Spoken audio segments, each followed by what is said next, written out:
আল্লাহ পাক বলছেন, قل إن كانت لكم الدار الآخرة عند الله خالصة من دون الناس فتمنوا الموت إن كنتم صادقين। আল্লাহ পাক বলছেন সূরা বাকারা সূরা নম্বর আয়াত কত নম্বর? বলছেন নবী বলে দিন, ইন কানাত লাকুম, তোমাদের জন্য যদি বরাদ্দ হয়ে থাকে আদ-দারুল আখিরাতু, আখিরাতের মর্যাদা সম্মান, আখিরাতের বাড়ি ঠিকানা এবং সুযোগ সুবিধা তোমাদের জন্যই যদি আল্লাহ বরাদ্দ করে থাকে, ইনদাল্লাহ, আল্লাহর নিকট যদি সেটাই সংরক্ষণ করা থাকে, খালিসাতান, শুধু তোমাদের জন্য, মিন দুনিন নাস, দুনিয়ার কেউ পাবে না, শুধু তোমরাই পাবা। ফাতামান্নাবুল মাউতা, তাহলে মরণ কামনা করো, মরার পরেই তো জান্নাত পাওয়ার কথা, জান্নাতে চলে যাও, বেঁচে থাকা লাভ কি? কথা কে বলছেন?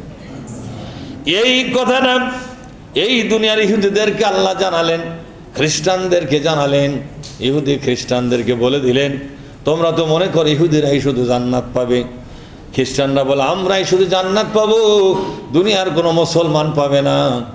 এগুলো ইহুদিরা বলে, খ্রিস্টানরা বলে। অনেক লোক বলে যে আপনারা কি জাহান্নামে যাবেনই না?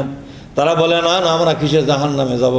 ইহুদি খ্রিস্টানরা বলতো কোনোদিন কোনো মুসলমান জান্নাতে যাবে না, জান্নাতে গেলে ইহুদিরাই যাবে, জান্নাতে গেলে খ্রিস্টানরাই যাবে।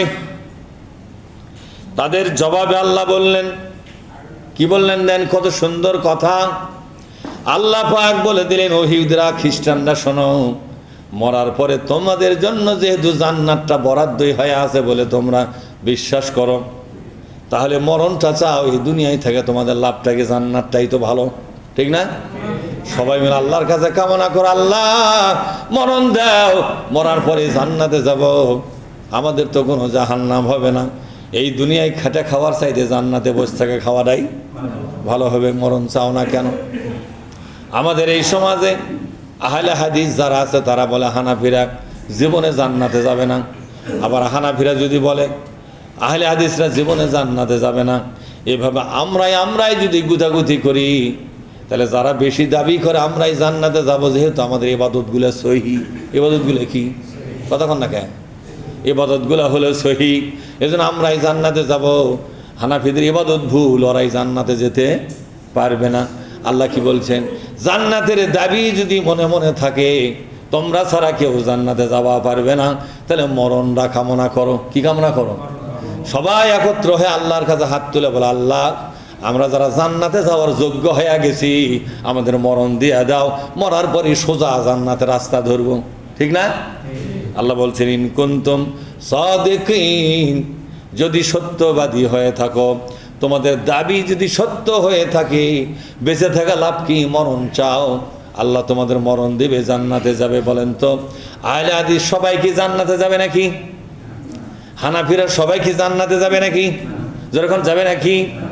তাবলীগ জামাত যারা করো, তারা যদি মনে করো আমরা সবাই জান্নাতে যাব,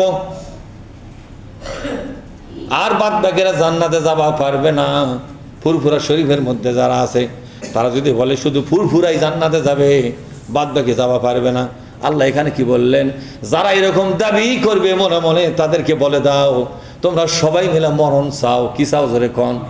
মরণ চাও। আল্লাহ মরণ দেখ, এই দুনিয়া তোমাদের জন্য নয়, তোমরা মরণের পরে জান্নাতে যাবা, আগে মরেই দেখো জান্নাতে যাবা পারবে কি পারবে না, পরে টের পাবা, ঠিক না?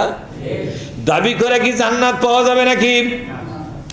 আল্লাহ পাক বলছেন, এগুলো দাবি যারা করেছে তারা ছিল ইহুদি, ওরা ছিল খ্রিস্টান, তোমরা যারা মুসলমান তোমরা কেন এই দাবিগুলো করো? অনেক লোক বলে পীর যারা ধরবে না তারা জীবনে জান্নাত পাবে না, এরকম লোক আছে না নাই?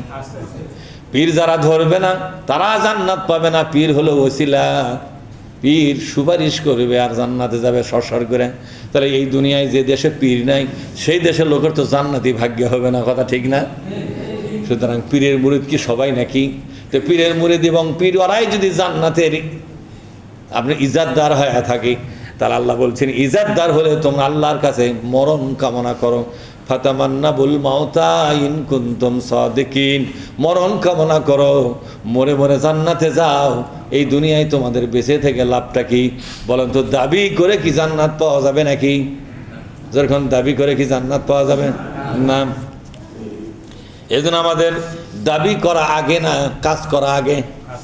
যখন দাবি করা আগে না কাজ করা আগে? জান্নাতের পক্ষে আপনি কাজ করুন, আল্লাহ আপনাকে জান্নাত দিবে। জাহান্নামে যাওয়ার মতো কাজ করবেন, আপনাকে আল্লাহ জান্নাত দিবে নাকি? সেজন্য আল্লাহ রব্বুল আলামিন আমাদের জন্য স্পষ্ট ভাষায় বলে দিলেন, ও বান্দা, জান্নাতে যেতে যদি চাও, জান্নাতের জন্য যোগ্যতা অর্জন করো। মরণ কামনাও করা লাগবে না, দাবিও করা লাগবে না, অটোমেটিক্যালি আল্লাহ তোমাদেরকে জান্নাত দিয়ে দিবে। বলুন সুবহানাল্লাহ।